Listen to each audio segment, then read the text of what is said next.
Hiriyyaan kee gaa'ila namaa diigdee usii atis akkasuma maal naan jettaniyyuu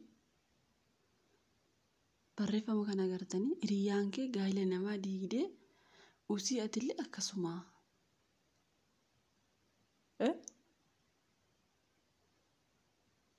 yeroo tokko maal beektanii anamma viidiyoo kiyya nagaallee isiniin gaafa dhugaa rabbi anamma viidiyoo kiyya kaleessaa keessatti maal jedhee sabboontutti akka baay'ee hundi keessaniyyuu beektu amma tosobee akkas sana isinii jedhee hin sobraachuu dandeessani ta'us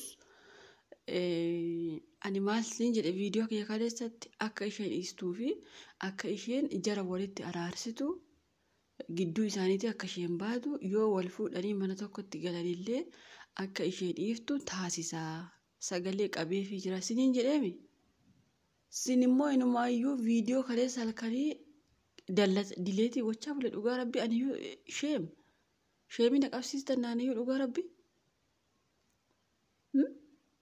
atiyyuu gantuu akka isheeti walii galtaniitu akka fayyoonii akka jiraanii ishee fuudhu gootanii akka indee fayyaa qabdanii warra akkasnaan jirtan dhugaa rabbi walitti haa deebi'anii jiraa fi fayyoonii sabboontu akka dhiistu godhaa jedhee viidiyoo siin hojjennani kaleessa.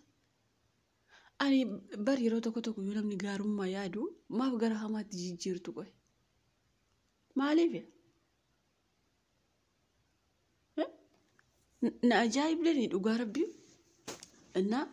namoonni badan akka jiran namoonni gaariinis jiru jechuudhaan viidiyoo kiyya kaleessaa keessatti gara sabboontuullee hin dubbanne gara fayyoollee hin dubbanne viidiyootuma akkuma qaldii hojjedhe qaldii sirbaatuma qaldii keessa isin gadhiise ta'us mee waan hundumaa akkaataa kamiin sabboontu jira akka fudhatte otoo jalqabaa haga xumura amma xisoo sagalee gadisiin yaase akkam ta'uuf deemture akkam ta'uuf jirtu jedhee bar indee jechuun fayyoon amma gaafa as baatu boossee maraattee iyyitee lafarra gangalachuu ishee waa hin oolle beekamaadha hin argartullee arguufillee teessu minaa gibba Haannaatu deemii irraa fudhuu jedhee jalqaba lakkoofsa fayyoo irraa fuudhee natu sabboontutti kenne moo akkam hinumaa garaa nama jabeessitan dhugaa rabbi jechuun ani koomentii har'a ganama hirribaa ka'ee gaafa ilaalu hundi nama atuu gantuudha hiriyyaa akkasitti abbaa manaa ishee irraa fudhachiiftee situyyuu waliin jira indee fayyaa qabdani moo akkam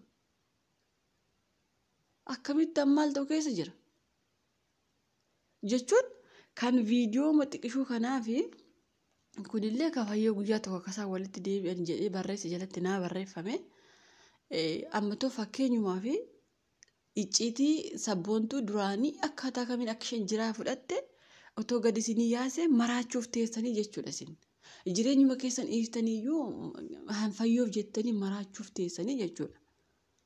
Jechuun osoollee ani viidiyoo kaleessa hojjedhe keessatti lakkii fayyootu akkasii sabboontuutu akkasii abaluutu akkasii jedhe gara nama biraa dubbattee jechuu dandeessan ani koon dubbanneeyyuu icciitiillee gadi isinii yaafne intalli kun akkamitti dhaqxee fudhatte maal akka indee kan jiraa waliin bashannanaa jiru ishee ka jiraa waliin nyaatee dhugaa jiru ishee ka jiraa jala ciisu ishee ka asii gantuu haannasitu fudhate maaltu nagasheeyyuu hinumaa akka itti garaa jabaadhee jechuun fakkeenyaaf intalli kun dhugaa isinitti hima waan sabboontuun waan namni jee hin diddu gara laafummaa fi isiniyyuu hin beektu amma osoo anamba sagalee qabeeraa fi waan ta'eef yookaas immoo qaxxitaa'uma hin daawwalaa fi dhugaa rabbii annan daawwalaa fi osoo isin dhageessanii guyyaa boruus ta'e har'as ta'e kaardii bitee daawwalaa fi dhugaa rabbii isinumaaf jecha kaardii bitee ani sabboontuuf daawwalaa fi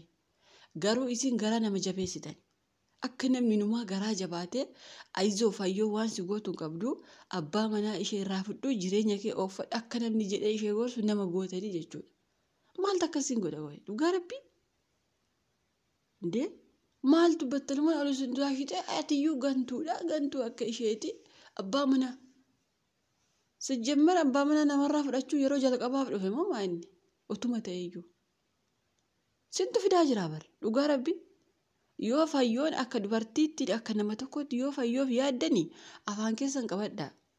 Haannaa itti daawwalee akka isheen dhiiftu godhi sagalee isheellee nu dhaggeeffachiisi yeroo itti daawwaltu maal akka isheen jettu ni dhageenya yoo jettani okay karaa nagaa itti isinii daawwalee waan isheen jettu akka isheen isa dhiiftullee taasisi yoo jettan isinii taasisa dhugaa rabbi. Garuu immoo akka amma atillee gantu arrabni koo karaarra sin buusu bar. Gorsatu karaarra si buusa malee arrabni karaarra sin buusu dhugaa rabbi. Indeeri koomentii argana makaaf jalatti argee rifadhee dhugaa rabbi koomentii hin kaase. Fayyaa qabdanii dhugaa rabbi. Akka nama waan jireenya fayyootti hinaafee intala kana gashee ani itti heerumsiise akkasitti yaaddani bar. Dhugaa rabbi akkasitti yaaddanii jirtan. Indee namni tokko yoo hiriyaa kiyya ta'e hiriyaan kiyya immoo yoo qixxee abbaa mana namaa fudhatte ani ishuma waliin maal lama taane itti heerumsiisetan moo akkam. An dhugaa rabbi isinitti himaa fayyoof baay'ee yaadee akka isheen dhiiftu gochaa jira. Isin immoo inumaayyuu as deebistanii mee amma viidiyoo fayyoon fakkeenyaaf fayyoon viidiyoo kaleessa viidiyoo isaanii ni agarti. Garuu humna maaliin as baatee hojjettiidha baran. Akkamitti as baatee viidiyoo sanayyuu hojjetti. Indee nama rifachiisa. Ani garuu osoo isheen asin baheen maalummaa fayyoo akkamittiin akka ishee gargaaruu fi yaada keessan naa qoodaa maal akka jedhuu fi akkamittiin immoo akka isheen kun immoo isa kana dhiiftu natti himaa. Isiniin jenna deebistanii atiyyuu gantuu akka isheeti abbaa manaa nama jalaa fudhachuuf teessaa. Dhugaa rabbi garaa nama nyaattanii bari yeroo tokko. Indee akkamittiin jechuun akkam jechuu keessanii qoy naan galleeyyuu gaaffeen sin gaaffee waa biraa waa isin naa barreessan immoo waa biraa jechuun akkas jechuun keessanii dhiisi haannaa waliin haa jiraattu akkas jechuu keessa immoo akkam naayyuun galle baran koomentii argeetuma dilee jechuun ani koo viidiyoo kaleessa galgala tasgabbaa haasa'e maaliif beektanii dura kanaa hin beekamu isinillee tarii rifattanii isiniif haaraa ta'e malee waan kun naaf haaraa miti bara. Isiniif garuu waan haaraa ta'uu danda'e har'a agartanii iyyuu dandeessan malee anaaf waan haaraa miti. Waan har'a argellee miti waan kana isittu har'a arge malee har'a nagar. Jalqabuma booleetti maal akka ta'e akkamitti akka simatamtee fi qophiin akkamii akka sabbootuuf qophaa'e tokko lamaan nan beeka. Viidiyoolee tokko lamaan gadisii lakkisuu hin danda'a. Booleetii kaasee haga mana isheetti. Garuu maaltu akkasiin go'aa bara. Maaltu isin maraachaa jechuun. Fakkeenyaaf isheen hiriyaa koo taateef natu onnee ishee keessa akka jiraa jaalattu godhe moo akkam. Nama ajaa'ibanii dhugaa rabbiitti natu onnee ishee keessa jiraa kaa'e akkas jechuu keessa moo akkam. Atuu gantuudhaa abbaa mana namaa fudhattaa dhugaa rabbii yeroo koomentii barreessuuf yeroo kaatan itti yaada. Anama viidiyoo kiyya kaleessatti sabboontuuf yaaddemoo fayyoof yaaddemoo akkas jettanii osoo illee na arrabsitanii okay I don't care rakkoon qabu. Garuu immoo maaliif irraa hambisaa kolfaa taphachaa takka sirba fakkeessa viidiyoo isiniif hojjedhe beektanii akka isin mataatii gadi rifattanii akka isin kufneef malee waan dugda keessan lamatti isin kutu isiniif fiduu danda'a viidiyoo. Jiraan akkamitti akka ishee simatee boolee keessatti kabajaa akkamiin nama meeqa waliin akka ishee fudhatee maaltu akka jiru viidiyoo isaanii tokko lamaan isinii lakkisuu danda'a. Garuu ani kana lakkisee fayyoo maraachuu waan hin barbaannee fi battalumaa waan kun dhaabbatee akka isheen dhiistu barbaadee jechuudha.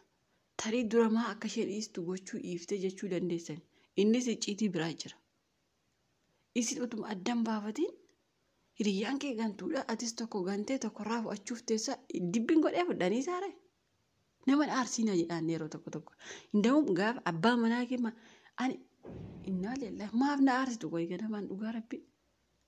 Fayyoo erga abbaa manaa isheen jaalate ta'e maal gochuu fi sabboontutti ilaatetti sirmaa lakkoofsa isaa.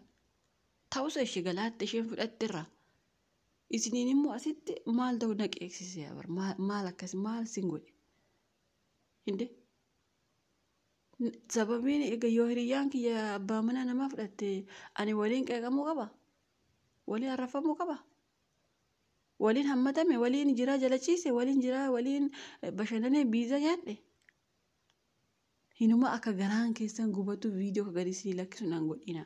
Garuu immoo karaa nagaa dhugumatti akka intala kana gorsee isheenis immoo jiraayiftee nama biraa barbaaddattu innis immoo gara jireenya isaatti akka deebi'u yoo feetani nan arrabsina. Dhugaa rabbi iddee yoo kana feetan zimjidhaa bakka afaan keessan qabadha. Yoommoo lakkii nuti hin feenu nuti kan feenu akka jiraaf sabboontuun wal fu'a yoo jettan immoo itti fufa arraba keessan. Anuuf viidiyoo gadi isinii gadhiisu beeka. Namni fayyaa hin qabu.